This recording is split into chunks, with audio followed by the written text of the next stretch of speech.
My ex-husband committed suicide. After his death, I accidentally found his diary and only then did I learn the truth behind our divorce. It turns out there was no third party, no affair, only his shattered and brief life. By a twist of fate, I went back 15 years and met 11-year-old Edward again. When there was still time, I chose to stand in front of him, weak and helpless, and told him, "Don't be afraid, I'll protect you." Chapter 1. Less than a year after our divorce, my ex-husband Edward committed suicide. I received a call from the police back home. The person on the other end said he was a police officer. He said Edward was dead. He jumped into the sea and took his own life, asking me to come back home to claim his body. Jumped into the sea and committed suicide. How is that possible? I taught him how to swim, not to mention, he transferred alimony into my account just yesterday. He's gone after just one day? Thinking it was some international prank, I retorted, isn't he married again? Why wouldn't he contact his current wife, but instead contact me, his ex-wife? After confirming his identity and police badge number, the voice on the other end said, Edward has not remarried. You are the only contact we could find for Edward. Realizing it was true, tears streamed down my face, as if I had been struck by lightning. After that, I couldn't hear what the police said anymore. Edward and I were married for 4 years. After I found out about his affair, we divorced amicably. He wanted to leave with nothing, but I refused, leaving him the house and taking only half of the savings before going abroad. Besides sending me his salary every month, we had no contact.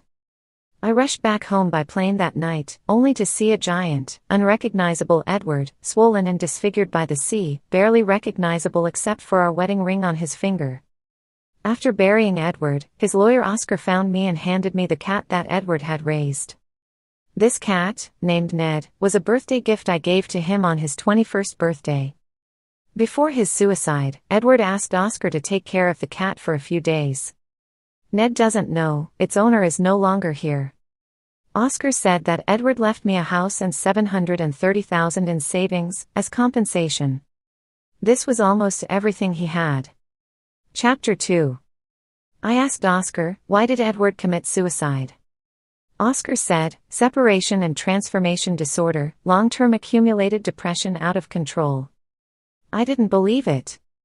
Edward was so rational, what could have pushed him step by step towards death? Oscar's expression turned serious. I don't know if I'm doing the right thing, but I believe you have the right to know the truth. He handed me a USB drive. You may not be aware while living abroad, but the videos inside this USB drive have been maliciously spread online in the past year. They even posted it on the university forum where Professor Edward worked, causing him to lose his job. Later, the separation and transformation disorder relapsed, which might have been one of the reasons Professor Edward committed suicide.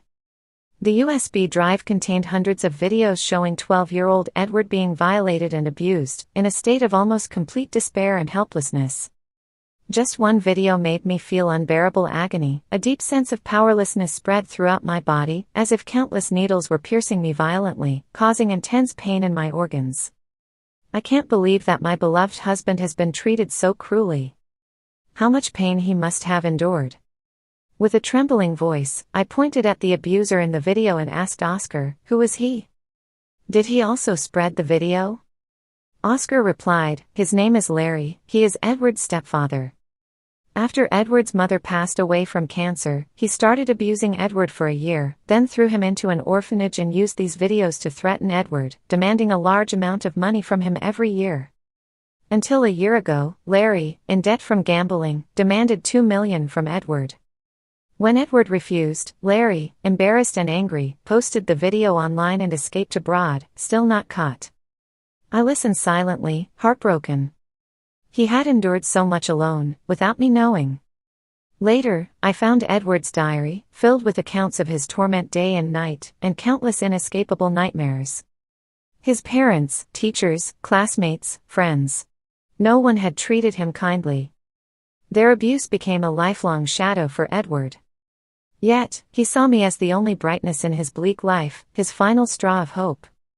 His short 26 years came to an abrupt end. He said, I am finally free. He said, the only one I'm sorry for is my wife. Tears streamed down my face as I read through all the diaries. I should have noticed earlier, I should not have let him face all this alone. Chapter 3. Our wedding photo still hung on the wall in the room, his lips slightly curled as he looked at me. Suddenly, I remembered the year in college when I pursued him fiercely, the second year when we sat by the window in the library corner. He read, I watched him. He raised his eyes to look at me, his voice soft and bitter. Kathy, am I really worth your affection? You don't know me. And how did I respond back then? I leaned in close to him, whispered in his ear, of course, you are worth it. You deserve the best in this world. His face slightly flushed, his pale lips turning slightly red from his bite. He looked deeply into my eyes, as if making a big decision. Kathy, I agree. Lost in his beautiful amber eyes, I asked, agree to what? Before I could finish, I was almost jumping with joy. Really? His long hand covered my mouth, afraid I would run around the library in excitement. Pushing his hand away, I kissed his lips. His face blushed to the roots of his ears, as if blood could drip out. Proudly, I kissed his face again. You are my boyfriend now, why are you afraid of a kiss? I thought I was the passive one in our relationship. But in his diary, he wrote, Kathy, it's good that you came. I walked alone, thinking I would forever be in darkness. Then you came with a light, wanting to hold my hand and walk towards a brighter place. Every moment with you felt like stolen time, so I tread carefully, afraid you wouldn't love me, afraid you would love me too much, afraid you would know about my broken past, afraid you would leave me. I hugged the diary, crying. Even the infidelity I thought of was just a silly plan he came up with to divorce me. Chapter 4. I kept reading Edward's diary, detailing his life, over and over, until I fell into a deep sleep. A voice in my dream asked, do you want to see him again? Yes, I do. Then my consciousness suddenly became clear. When I opened my eyes again, I was back 15 years ago. At that time, I was 12 years old, and he was 11, everything was still salvageable. Originally, I was supposed to transfer schools during the second semester of my senior year in high school at the age of 17, becoming Edward's desk mate at the new school. But now, time had to be advanced. Upon my persistent request, my parents finally agreed to let me transfer to the middle school Edward attended, 5 years earlier than when we were supposed to meet.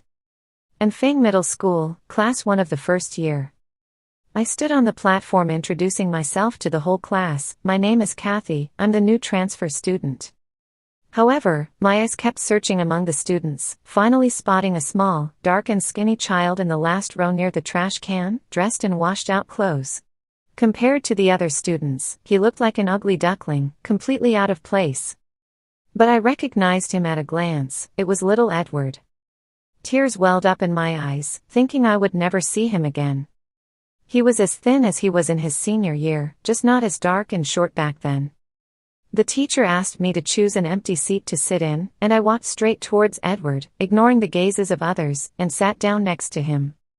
He didn't look at me, just kept his head down searching through his drawer, but after a while, he didn't find anything. I knew he was avoiding me, he wasn't good at interacting with strangers. I greeted him, hello, I'm Kathy. And you? Only when he heard me speak did he stop his actions, timidly saying, Edward. Edward still didn't look at me and didn't want to say another word to me. I just stared at his legs, still thin as my arm, a boy of 11 with the size of an 8 or 9-year-old. His yellowing hair, slightly sunken cheeks, no matter how you looked at it, he looked malnourished. My heart ached just looking at him. Edward's biological father had passed away when he was 8 years old, and after that, he had been living with his remarried mother. His stepfather treated Edward as a burden, abusing and scolding him, and his mother never intervened. Sometimes they would fight, and both would take it out on Edward. After his mother passed away from cancer when he was 12, Edward was mistreated and bullied by his stepfather, eventually ending up in a welfare institution. All of this, I only found out from Edward's diary after his death. In front of me, he never mentioned his past. Now that I was back, Edward's life was just beginning, and I couldn't let him go down the same path. I had to make those who had mistreated Edward pay the price, find a way for my parents to adopt him before Edward's mother passed away, and completely change the suffocating life he described in his diary. Chapter 5. During breakfast time, everyone brought out their breakfast to eat. I opened the breakfast my mother had prepared for me, a box of sushi, 2 eggs, a carton of milk, 3 siumai, plus a Swiss roll. It had to be my mother, knowing exactly what I liked. Beside me, Edward took out a white plastic bag from his tattered school bag, containing only a small steamed bun, clearly not the school breakfast. In that despicable household, Edward had to work and serve them, yet he couldn't even eat a proper meal. It was no wonder that at his age of growth, Edward was still so skinny. Perhaps noticing I was looking at him, he used his arm to cover up the food. Breakfast with only a small steamed bun, no matter who it is, by the time school ends at noon, everyone would be starving. Thinking about this made me furious. I enthusiastically called out to the girls sitting in front of me, "This sushi was made by my mom, it tastes really good, try some." After giving each of them 2 pieces, I pushed the last 2 pieces of sushi in the box towards Edward. "Edward, try some, it's really delicious." Edward shook his head, "No need, I have food." He stubbornly turned his head towards the window. I pushed the box a bit closer to him, smiling, "I promise, it's really tasty, if I'm lying, I'm a puppy." Edward hesitated for a moment, but seeing the 2 girls in front eating naturally, he also picked up a piece of sushi and put it in his mouth. "Is it good?" Edward nodded, I still looked at him expectantly. "If it's good, have another piece." Edward picked up another piece and ate it. Although it took some effort, at least Edward finished 2 pieces of sushi, which could somewhat fill his stomach, but he still wasn't completely satisfied. I pointed to the steamed bun Edward was hiding with his hand. "Edward, I want to eat your bun." Edward looked at me somewhat puzzled, his eyes full of confusion. But when he thought about it, he had just eaten my sushi, and unable to refuse, he hesitantly said, "The bun is a bit hard." "It's okay, I have good teeth." I simply took it from the plastic bag, took a bite. Oh my goodness, it was really hard, cold and tough to chew. Unbelievable, even the bun was hard as a rock. Realizing Edward was staring at me, I pretended to be calm, with a straight face, eating the bun. While nibbling, I said, "It's okay, the bun is fine." After finally finishing the bun, I forcefully pushed the milk and eggs towards him. "I ate your breakfast, I'll give you the milk and eggs in exchange, no refusal allowed." I deliberately emphasized the last 4 words. Edward, afraid of upsetting me, finally accepted. Under my supervision, he managed to eat all the eggs and drink all the milk. These tactics, I learned from the 17-year-old Edward. At the beginning, he was unwilling to eat the breakfast I brought, unless I was sharing with many people, then he would reluctantly take a little. This trick really worked wonders on him. After finishing breakfast, he felt much better. Indeed, that listless appearance was due to hunger. I was determined to fatten Edward up. Chapter 6. Edward sat in the corner of the classroom, almost no one spoke to him throughout the day. I started to initiate conversations. "Edward, can I borrow your eraser?" "Edward, I'm feeling sleepy, wake me up if the teacher comes." Throughout a class, I could call Edward's name dozens of times, and during breaks, I would chat with him. He didn't get angry, just listened to me and handed me the eraser. When I napped in class, the teacher came and clumsily tugged at my sleeve, quietly telling me to wake up. In his diary, the 11-year-old Edward expressed his loneliness with a slightly skewed penmanship. "No one wants to be friends with me. I came, so I could be his friend." During break time after class, a few boys walked to the back of the classroom, holding drink bottles in their hands, standing 2 meters away, and started throwing the bottles into the trash can. As I returned from getting water outside, I saw a boy named Jason take a half-full bottle of water and slam it directly onto Edward, who was sleeping on the table, then quickly threw a second and third bottle. Bang! Bang! Bang! The dull sound of heavy objects hitting flesh echoed in the classroom. Edward couldn't dodge in time, grimacing in pain, his face contorting. The group of boys started laughing. "We told you to throw it into the trash can, not at the trash itself, can't you do it?" Jason, with a mocking tone, told Edward, the one next to the trash can, "Pick up the bottles and throw them in." Edward looked at the arrogant boys, then at the bottles next to the trash can, bent down, prepared to pick up the drink bottles that had been thrown at him and put them in the trash can. Seeing Jason and the other boys bullying Edward so skillfully, it was clear they often did this to him. I was furious. I picked up the water bottle in my hand, recently refilled, and fiercely slammed it towards Jason's back. Jason winced, turned around. Who did that? Who hit me? That hurts. You know it hurts too. If it hurts, why throw it at someone else? Jason, embarrassed and angry, tried to come towards me, but I firmly grabbed his hand, then gave him a big slap on the face and a shoulder throw that brought him down. At this age, girls are usually taller than boys, plus I had been practicing taekwondo since I was young, so knocking him down was easy. Jason fell to the ground, holding his hand, yelling in pain, "My hand, it's broken." Broken.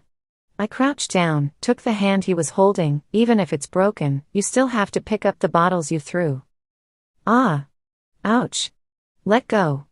I'll pick them up. Can't I? Jason cried out in pain. Everyone in the class gathered around, watching as Jason awkwardly picked up the scattered drink bottles from the ground and threw them into the trash can. You can't even throw them in properly? Edward, seeing this scene, looked somewhat shocked. He probably didn't expect me to stand up for him. Jason was a bully who feared the strong. Unable to beat me, he cried and ran out. The boys who had surrounded the scene scattered, afraid they might be next. Edward picked up my water bottle from the ground, wiped it clean, and handed it to me, stuttering, "Your water bottle. He might go tell the teacher about you." "It's okay, I'm not afraid." "He picked on you first, I saw it all. Why did you help me?" Edward's words were barely audible and lacked confidence. He had been bullied for a long time, but no one had ever stood up for him. I looked at him seriously in the eyes. "Aren't we desk mates? It's only right for me to help you." "Edward, thank you." He said those two words very softly, barely audible, but I still heard them. I felt secretly pleased. The 11-year-old Edward was much closer to me than the 17-year-old Edward. That's good. Chapter 7. As expected, I was called out by the class teacher just before school ended. Edward looked at me with some concern, afraid I would be reprimanded for what happened earlier. I didn't care, and before leaving, I reassured him, "Don't worry, nothing will happen." Indeed, nothing happened. My parents may not have much else, but their ability to protect their child is top-notch. In the office, Jason, with several layers of bandages on his arm and a red handprint still visible on his face, was there with his parents, while my parents were called in hastily before the end of their workday. Seeing Jason like that, my mom grabbed my hand and whispered, "What grudge does he have, to end up with a dislocated hand and that big handprint on his face? You insisted on transferring here just to beat him up?" I was at a loss for words. Sure enough, my mom had a unique way of thinking. My dad, on the other hand, clearly stated that he would take care of all medical expenses and compensate for any mental distress. Upon hearing that my dad was willing to compensate for mental distress, the other parents' expressions softened slightly, but they still insisted that I publicly apologize, or else they would demand my expulsion from the school. Me, I won't apologize, but Jason must publicly apologize to Edward. He bullied a classmate, or else I'll call the police to handle it. My dad frowned upon hearing my words and then turned to look at Jason. I didn't. Jason began to argue with the teacher and parents. "It wasn't intentional, I just accidentally hit him while throwing the bottle into the trash can." Without saying a word, my dad requested the teacher to bring out the classroom surveillance footage. In the surveillance video, the seemingly harmless Jason revealed his true ugly side in front of Edward, bullying his classmates. The other parents' faces turned pale, cycling through different shades, as they hadn't expected their well-behaved child to be a bully at school. Realizing they were in the wrong, they dropped the demand for my apology. Jason was brought by his parents in front of Edward to apologize. Jason reluctantly bowed to Edward. "I'm sorry, I shouldn't have bullied you, can you forgive me?" Everyone around, Jason, his parents, and the teacher, waited for Edward's response, their gazes not filled with goodwill, making it hard to breathe. Edward just stood there, moved his lips as if wanting to say something but didn't speak, his eyes showing a bit more stubbornness. Seeing Edward like that, I started to regret why I had put Edward in this situation, forcing him to forgive those who had bullied him. I stepped forward, took Edward's hand. If you don't want to forgive, we won't forgive, don't force yourself, he did wrong, it's all his own doing. Then I directly took him away, leaving those people standing there, exposed in front of everyone. Jason simply didn't deserve to be forgiven. Chapter 8. I led Edward to my parents and introduced him. Dad, Mom, this is my new friend I made today, his name is Edward. Edward was a bit surprised that no one had ever introduced him to their parents in such a formal manner before, especially as a friend. Hello, Aunt and Uncle, his voice was very low. Hey, Edward, nice to meet you. My mom was extremely enthusiastic about inviting all my friends over for dinner, so naturally, she started warmly inviting Edward. Come over to Auntie's house this weekend, Auntie will make delicious food for you guys. My dad chimed in, yes, come over to our house and help Kathy study. Don't let her just play all day. Edward was a bit overwhelmed by my parents' warmth, but he politely responded, okay, Aunt and Uncle. It was perfect for me, as now I had an excuse to bring him home for dinner in the future and also help build a relationship with my parents beforehand. It was still about 3 months away from the time Larry would go after Edward, as mentioned in the diary, but I needed to plan ahead. After all, every second Edward spent by that demon's side was an added danger. After I taught Jason a lesson, nobody dared to bully Edward in class anymore. My relationship with Edward also grew closer. I started bringing an extra portion of breakfast every morning, pretending my mom had made too much and begged Edward to help me finish it. Unable to resist my pleading, Edward agreed to eat 1 bun for me every day but refused to have more. To ensure he ate enough, I asked my mom to switch the small vegetarian buns for large meat buns. When I heard his stomach growling during evening self-study, and him trying to hide it by drinking water, I would take him to the noodle shop near the school after class, saying I was too hungry and scared to eat alone at night. We ordered 2 bowls of beef noodles at the noodle shop, and he would always give in to my requests and eat with me. After dinner, he would silently follow me, even if it was out of his way, to walk me home until he saw me enter the house, then he would turn back. Sometimes the school would give out free meal tickets, and I always said I didn't like cafeteria food and gave them all to Edward so he could have a full lunch too. On weekends, I would bring him to my house to help me with my homework. My mom felt sorry for him and always made a table full of delicious food, insisting he stay for dinner. The 3 of us would eat together, and in a few moments, Edward's bowl would be full. Looking at the smile that occasionally appeared on Edward's face, I always thought, how wonderful it would be if time could just stop at this moment. Chapter 9. My fantasy was completely shattered when Edward stood in front of me at school with a long scar on his chin, a mark made by a sharp object, clearly not accidental. Who hit you? I asked him. No. Swear you're not lying to me. Edward remained silent, acknowledging that he was indeed hit by someone. It was your stepfather. He nodded. Suddenly, I remembered that after I started dating Edward, I had asked him how he got the scar on his chin. He had said it was from a childhood fall, which turned out to be a lie. The scar I had kissed countless times turned out to be a mark left by domestic violence. I couldn't bear to think that every kiss I gave him might have reminded him of those unbearable nightmares. Come with me to the hospital, I said, pulling Edward along. He sat upright in the chair, refusing to move. It's just a minor injury, it'll be fine in a few days. No, if we don't treat it, it will scar in the future, and I don't want you to be scarred, I said seriously. Seeing that he still wouldn't budge, I sighed, fine, you stay here, I'll be right back. I went to the infirmary to get medicine from the doctor and returned to help Edward with his wound. It might sting a bit, I'll do it quickly, I said as I used alcohol to clean his wound. The wound was deep, and using alcohol would definitely cause some pain, but he didn't flinch at all, though his eyes betrayed some hidden discomfort. My heart ached, tears threatened to spill from my eyes. Edward noticed and hurriedly reached out to wipe my tears. Are you crying for me? I nodded and carefully placed a band-aid over the wound. You need to take care of yourself. It seemed as if no one had ever cared for him like this before, Edward thought. He was momentarily stunned but then replied, okay. Chapter 10. One evening after self-study, I once again dragged him to dinner. As I was looking through the menu, trying to decide what dishes Edward liked, he suddenly asked, "Kathy, why are you so good to me?"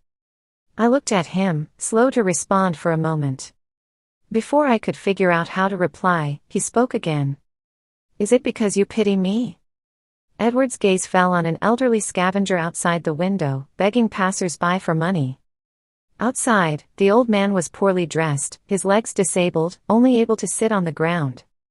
People passing by were in a hurry, only stopping after a long time to throw some change into the old man's bowl before quickly moving on. No one would know when the next person to stop for the old man would arrive.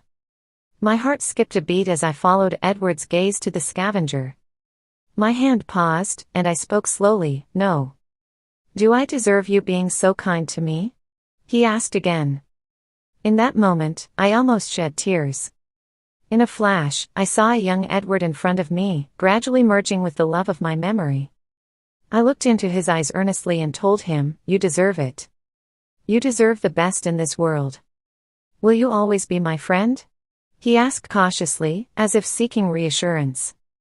Confirming whether this time his long-held but unattainable love would truly fall on him, and not just be a dream or charity that would shatter upon waking up. "I will," I said with red eyes, my voice hoarse, "I will always be your friend."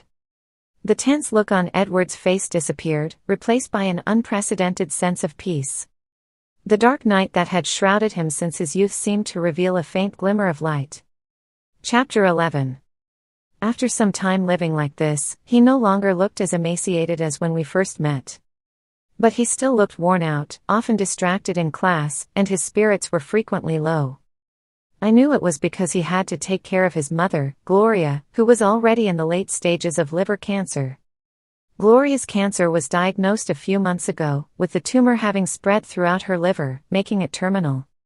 His stepfather Larry refused to spend money on a woman he deemed worthless, persuading Gloria to forego treatment just to leave money behind for Larry. Due to missing the window for optimal treatment, Gloria's condition remained unstable and continued to deteriorate, now reaching a critical point, with only Edward taking care of her. Even so, Gloria continued to scold Edward, venting all her anger on him, blaming him for all her misfortunes, never showing him even a bit of love. The thought of her impending death brought me a strange sense of pleasure. Someone like her simply didn't deserve to be a mother, let alone to live. With only 2 months left until her death, letting her die like this would be too easy for her. So, I chose the day noted in the diary when stepfather Larry took away all the money from the house. I sent the photos I had deliberately collected, showing Larry in bed with another woman, as well as records of Larry secretly transferring money to support a child with another woman, all in the name of Larry's mistress, sent all to Gloria, along with a message taunting her, "After you die, everything will belong to me and my son. You foolish woman, why aren't you dead yet? Let the waters stir even more, for a dog-eat-dog scene is quite a spectacle. I want her to die with 100-fold of pain and resentment." Chapter 12. But it was also the afternoon of sending those photos when Edward didn't come to school. I sat in the classroom, looking at the empty seat beside me, feeling anxious for no reason, starting to repeatedly recall the contents and details from Edward's diary. The diary clearly stated that when Edward returned home from school, he found out that Larry had taken Gloria's bank card and passbook while Edward was away. During the argument, Gloria's leg was injured by Larry. According to the diary, Edward should be at school right now. If he wasn't at school, then where could he be? Anxiety and fear surged through me. Why was it different this time? Why wasn't he at school this time? I couldn't think straight and hastily climbed over the school gate. With no cars on the road, I ran towards Edward's house like a madman, consumed by unknown fear, my inner panic reaching its peak. When I hurried to his house and entered through the half-open door, a man was crouched on the ground with his back to me, tightly strangling Gloria, who was struggling and almost subdued, her face turning red from lack of air. Under Larry's feet lay the motionless body of Edward. There was a wound on the back of Edward's head, blood flowing down his face, his head resting in a pool of bright red. My vision turned red. I picked up a bloodied hammer from the ground and swung it fiercely at Larry. Thud! A dull sound as he fell to the ground. Gloria finally freed herself from his grasp, gasping for air. My mind was a blur as I stumbled towards Edward, calling his name, but he showed no response. He was burning up, unconscious, blood gushing out of his hand uncontrollably, no matter how I tried to stop it. Trembling, I took out my phone, called an ambulance first, then the police. I shouted angrily at the woman who did this. Edward shielded me from Larry's attack with the hammer and the bottle. The woman, with disheveled hair, hoarsely cried out, if he hadn't protected me, he wouldn't have. I looked despairingly at Edward lying half dead in a pool of blood, crying out his name, wake up, Edward, Edward, Edward. Driven by hatred, I reached out, picked up the hammer from the ground again, ready to strike the man, but Gloria intercepted me, grabbing the hammer I intended to hit the man's head with. You can't kill him. He was just about to kill you and your son. I yelled at her, tears blurring my vision. First, save Edward. I looked at Edward. Yes, Edward, save Edward first, but the ambulance still hasn't arrived. Desperately, I lifted the bloodied Edward and rushed out the door. I carried Edward into the courtyard, and behind me, there was a huge explosion. A wave of heat surged towards me, and I realized what was happening, so I ran frantically out of the range of the heat wave. As I ran out of the yard, I turned back. The woman stood in the fire gradually being consumed, engulfing everything around her. In less than 10 seconds, the entire house turned into a blaze, flames soaring into the sky, consuming everything. I ran with Edward desperately towards an open space, never looking back. I collapsed in front of the arriving ambulance. Nurses quickly lifted Edward into the vehicle, and I followed. Doctors and nurses worked tirelessly to save Edward. Trembling, I took out my phone and called the fire department again. That woman was truly mad, just as mad as I was, no, even more so. Chapter 13. The nurses rushed Edward into the emergency room. I sat down, overwhelmed with the image of Edward covered in blood, the fear of losing him once again suffocating me. When I saw my parents rushing to the hospital, I finally broke down in tears, holding on to them. Mom, will Edward die? My mom touched my head. No, he won't. Edward is a good boy, he will be fine. Together, we anxiously waited outside. When the doctor came out, my dad hurriedly asked, Doctor, how is the child? Because he was brought in on time, he is out of danger now, the doctor said. Knowing Edward was safe, a huge weight lifted off my heart. Edward woke up in the early hours of the morning. Seeing me and my parents by his side, we were overjoyed to see him awake. For the first time, Edward felt grateful to be alive. Still shaken, I asked Edward, at that time, weren't you supposed to be at school? Why were you still at home? I went back to get the jade pendant my father left me. He said it was for the most important person. I wanted to give it to you, but I lost it, Edward replied weakly but earnestly. Tears streamed down my face as I took out a carved jade pendant from my pocket, trembling as I asked, Is this what you're talking about? It was the item he was holding tightly while unconscious, the same pendant he had given me before. I had always thought it was just a regular piece of jewelry, not realizing its significance. Edward nodded. Yes, that's it. It was all because of me that he got involved in this. I handed the pendant back to him. Important things should be kept safe. If you still think I'm important in the future, you can give it to me again. Edward accepted the item back. When the police came to the hospital to take our statements, I found out. When the emergency services arrived at the scene, the fire was intense. Firefighters rushed in to rescue people and found the woman inside had committed suicide in the kitchen, burnt to a crisp, while the man inside was burned alive in a horrific manner. I thought of Gloria. What was she thinking when she led Larry to his death? Did she regret it in that moment, not having treated her own son well? I will never know. But the fire she started led to Edward's rebirth from the flames. After Edward fully recovered, with his consent, my dad moved us away, completely leaving this city behind. Everything finally came to a complete end. Chapter 14. It took me a long time and a lot of effort to help Edward move on from his past shadows. My parents have always been good at raising children. They have so much love and respect to give, they spared no effort in caring for Edward, to the point where sometimes I wondered who their real child truly was. So Edward also grew up in love. We grew up together, almost inseparable, experiencing every important stage of life together. I am grateful to have reunited with Edward once again, witnessing him embark on a completely different life. For example, due to my mom's careful nurturing over the years, the previous Edward, who was only 178 centimeters tall, shot up to 190 centimeters in this life, becoming an unattainable figure for me. He was free-spirited, vibrant, and with his naturally sharp mind, no matter where he was placed, he was the most dazzling presence in the crowd. My parents were happy to send us to experience and learn various skills. So, Edward learned basketball, archery, boxing, martial arts, piano, violin, guitar, painting, rock climbing. He was talented in many ways, mastering everything, while I learned everything but excelled at nothing.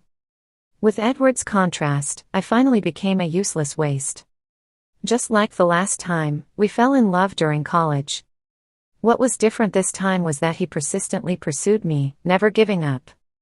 After I finally agreed to be with him, he happily handed me the jade pendant. "Kathy, you are the most important person to me." He said that because of me, he finally fell in love with this world. I replied, "I came for you from the beginning."